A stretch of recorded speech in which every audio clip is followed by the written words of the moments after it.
What would you do if the very man who raised you, the father you trusted blindly, betrayed you for money and destroyed 15 of the best years of your life?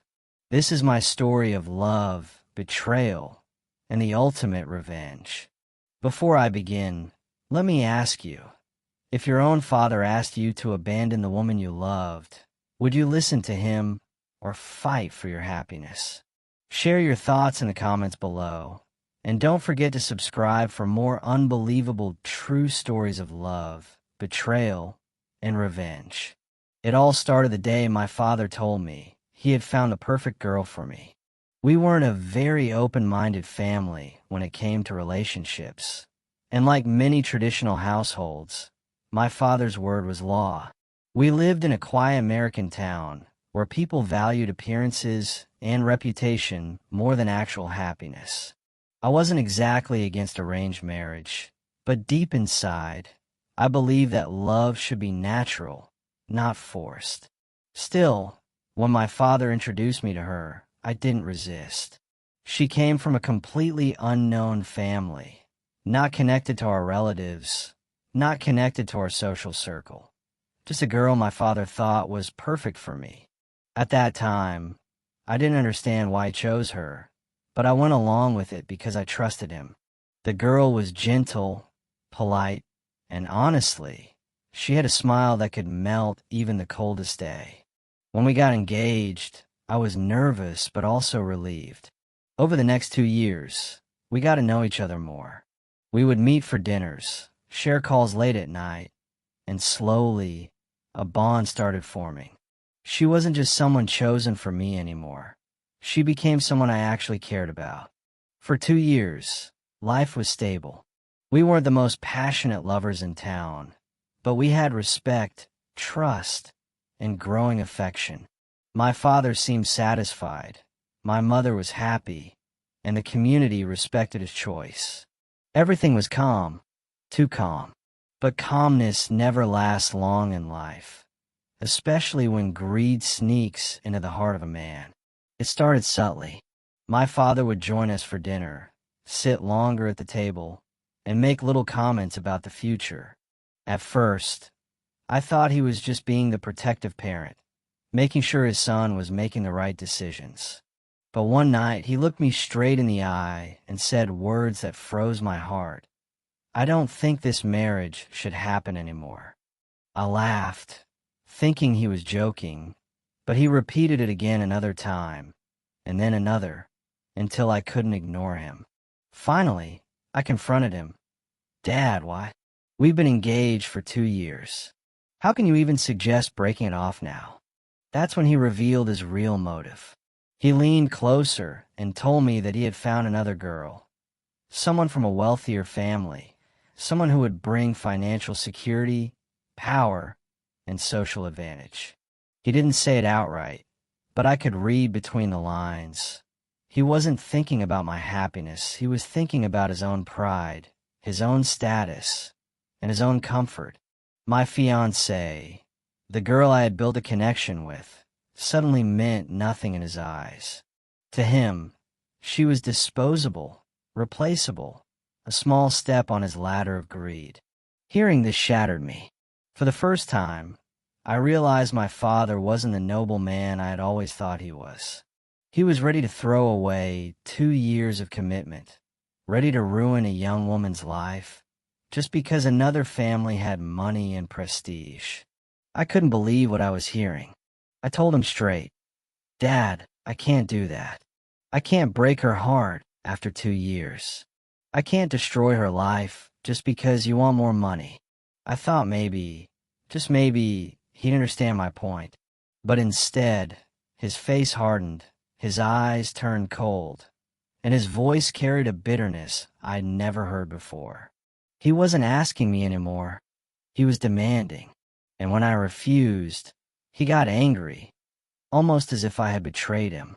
The wedding went ahead anyway, but I could feel the tension in the air. My father arranged everything with a tight smile, acting like the proud parent, but behind that mask, there was resentment. He didn't forgive me for standing up to him, and soon after the wedding, his revenge began. Not from strangers, but from my own blood, the man who was supposed to protect me. Life after marriage wasn't easy. I wasn't financially stable. I was just starting out in my career. My wife and I had dreams, but dreams don't pay bills. Instead of supporting us, my father began criticizing me. Every small mistake turned into a lecture. Every financial struggle became an excuse for him to humiliate me. It wasn't long before the day came when he crossed the ultimate line. With no hesitation, no shame, he looked at me and said, "Get out. You and your wife don't belong here anymore." That moment broke me in ways I can't describe. To be thrown out by your own father, the man who raised you, is like dying while still breathing.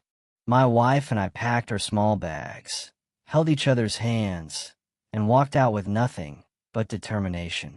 That night, under the cold sky, I promised her, one day, we'll rise again.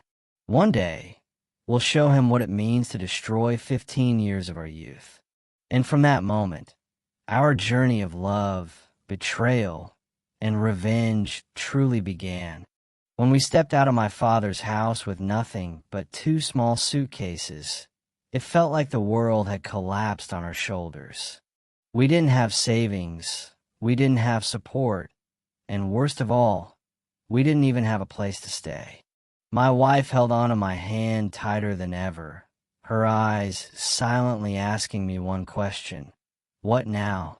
I didn't have an answer, but I had determination. We rented the cheapest apartment in a rundown neighborhood.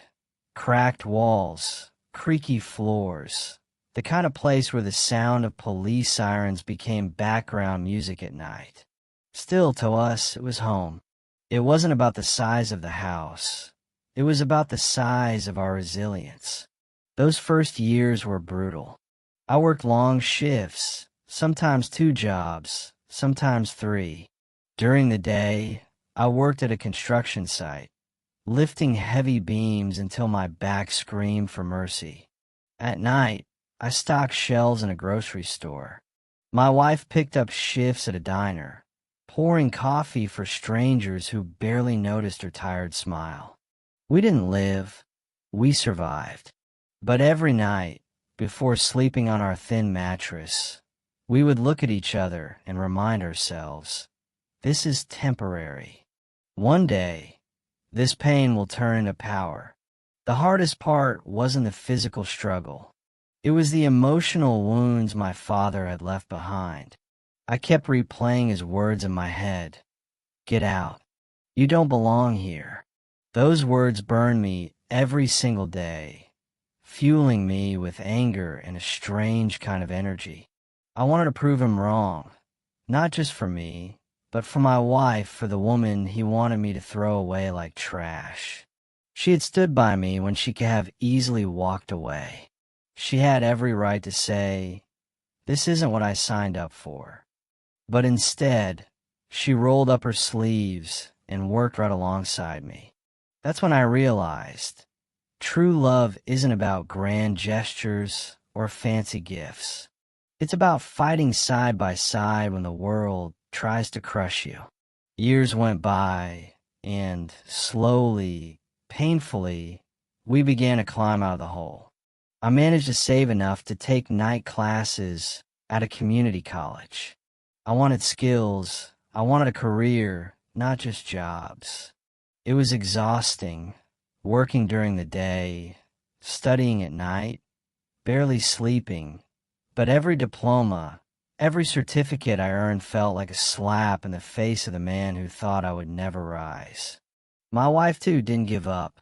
She eventually got promoted from waitress to assistant manager at the diner, and later, she took courses in accounting. Together, we weren't just surviving anymore, we were evolving. But life in America isn't a fairy tale. There were nights when the fridge was almost empty, times when the rent was due and we didn't know how we'd pay it. I still remember the day our car broke down and we had no money to fix it. We walked miles in the snow just to get to work, holding each other up with frozen hands. People might see that as misery, but to us, those walks became our secret strength.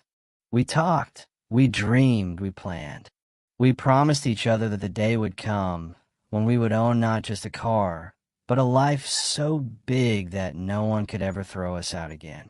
15 years is a long time to carry pain, but it is also enough time to turn wounds into weapons. Slowly, our sacrifices paid off. I got into the real estate business, starting as an assistant, then becoming a realtor. At first, no one took me seriously. I was just a guy in cheap suits trying to sell houses he could never afford. But I had something the others didn't: hunger. Every rejection only made me sharper. Every lost deal only made me hungrier. Within years, I wasn't just selling houses. I was closing million-dollar deals. My wife stood beside me, handling the finances, keeping the books, making sure every dollar worked in our favor. Together, we became unstoppable. And while we were building, my father was fading. I heard stories, rumors whispered through relatives, that his so-called rich alliances didn't work out. The wealthy family he wanted to connect me with, they had betrayed him in their own way, leaving him bitter and empty-handed. His empire of pride was crumbling, while ours was rising from ashes. But revenge is best served cold, and I wasn't ready to face him yet.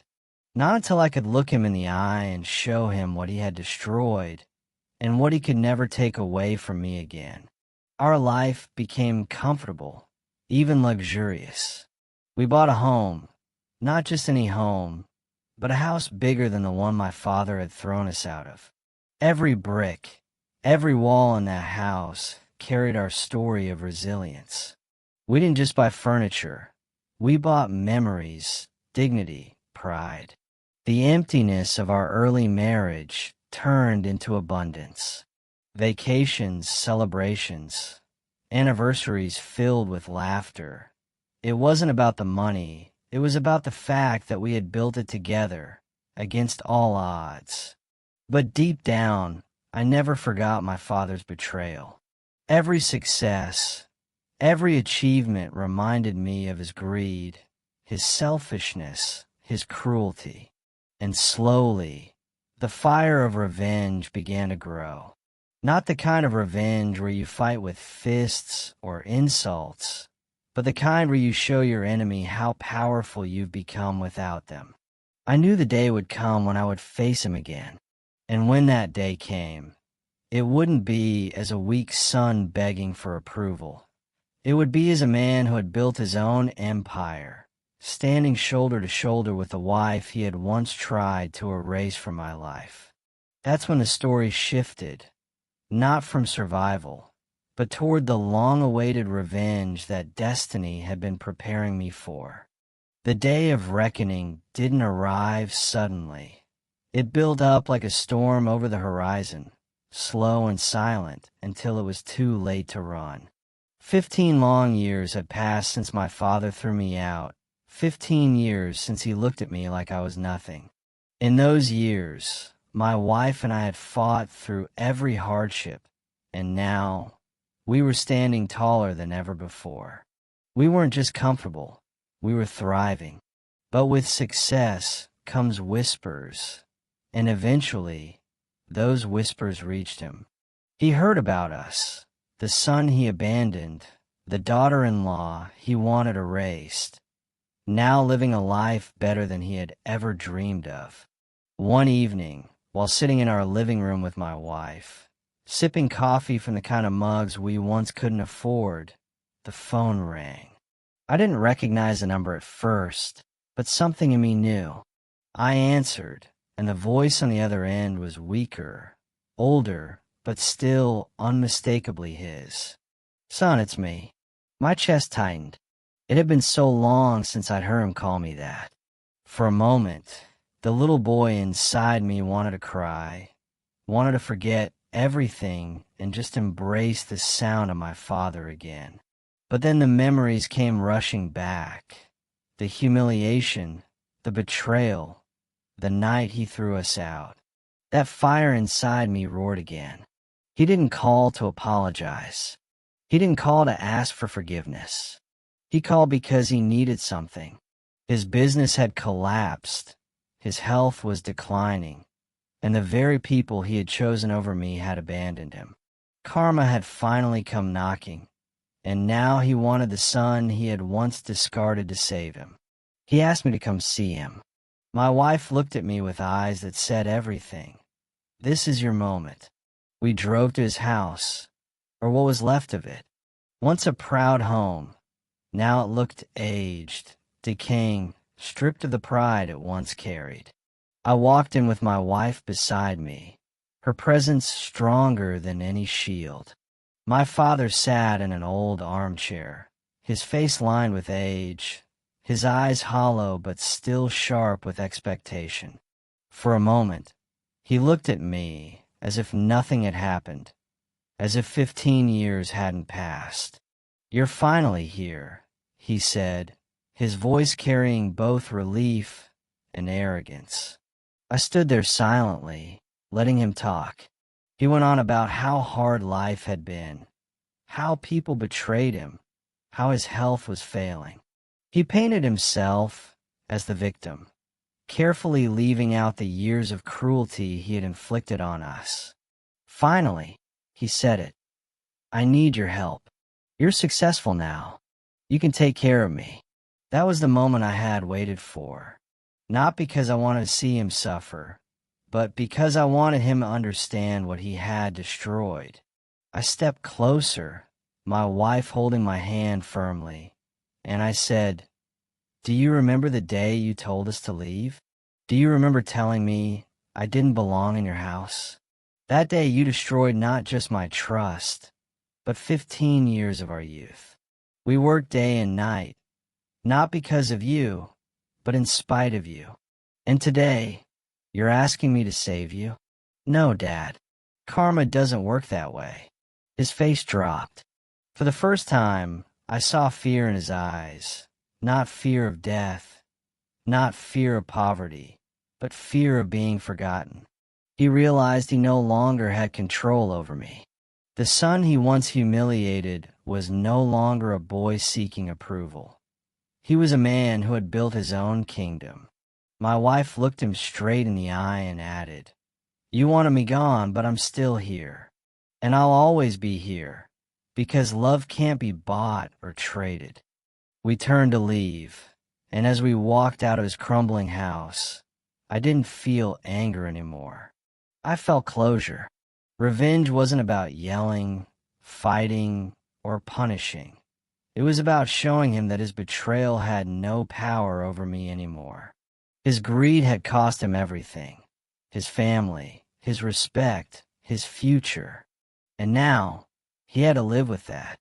When we got home that night, I sat down with my wife on our porch, looking at the life we had built together. The stars shined above us, and for the first time in years, I felt truly at peace. My revenge wasn't just against my father. It was proof that no betrayal, no family drama could ever destroy two people who chose love and resilience over greed and selfishness. And that, my friends, is why I tell you this story. Not because I want pity, not because I want praise, but because I want you to know, when life throws you out, when even your own blood betrays you, you have two choices. Let it break you, or let it build you. I chose to let it build me. And if I could do it, so can you. In the weeks after I walked away from my father's house for the last time, I noticed something changing inside me. For years, my anger had been my fuel. Every insult, every humiliation, every night of hunger had pushed me harder. But now that I had finally faced him, that weight started to lift. Revenge wasn't about watching him fall. It was about realizing that I had risen. The closure I felt wasn't bitter. It was strangely freeing. For the first time in 15 years, I didn't feel like a victim. I felt like a survivor who had turned pain into power. My wife, sitting beside me on our porch one evening, asked me a question I'll never forget. "Do you feel lighter now?" I nodded, and we both laughed, realizing that all those years of tears, sweat, and sacrifice had brought us to this moment. We weren't just partners in marriage. We were warriors who had fought battles no one else saw. And we had won. That was our real revenge. Life moved forward, and with it, so did our dreams. We expanded our business, mentored young couples who were struggling, just like we once did, and even supported charities that helped families torn apart by greed and betrayal. Every time I signed a donation check, I thought about my father, not with anger, but with a strange kind of gratitude. His betrayal had forced me to grow, to toughen up, to fight for myself. Without that push, maybe I would have stayed soft, dependent, living under his shadow forever. In some twisted way, his cruelty had been the spark that created our fire. But make no mistake, I never forgave him. Forgiveness is something you give when someone truly repents, when someone admits their mistakes and seeks redemption. My father never did that. He wanted help, not forgiveness. And I wasn't willing to rewrite history just to make him comfortable. My revenge wasn't to destroy him. It was to let him see, every single day, that the son he threw away had become stronger without him, that the daughter-in-law he despised was the very reason for our success, that the love he tried to break was unbreakable. And maybe that's the biggest lesson here. Family drama, betrayal, cheating, greed, they all exist in this world, and sometimes they come from the people you least expect. But karma has a strange way of balancing things. My father traded love for money, and in the end, he lost both. I chose love, and even though the road was brutal, it led me to a life more fulfilling than I ever imagined. That karma, that's justice. So, if you're watching this and you're going through something similar, if your family, your friends, or even the person you trusted most has betrayed you, don't give up. Don't let their actions define your future. Let your pain be your motivation. Let your revenge be your success.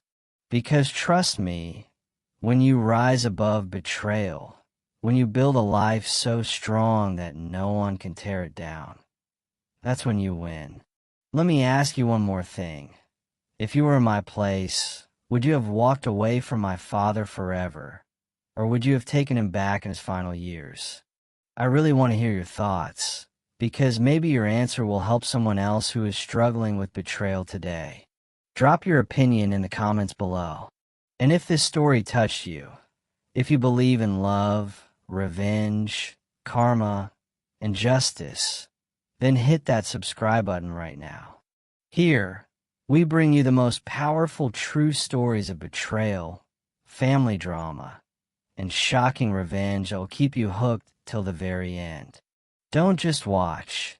Be part of this community where real stories meet real lessons. Because at the end of the day, life isn't just about what happens to us. It's about how we respond. And sometimes, the sweetest revenge is simply to live better than they ever imagined.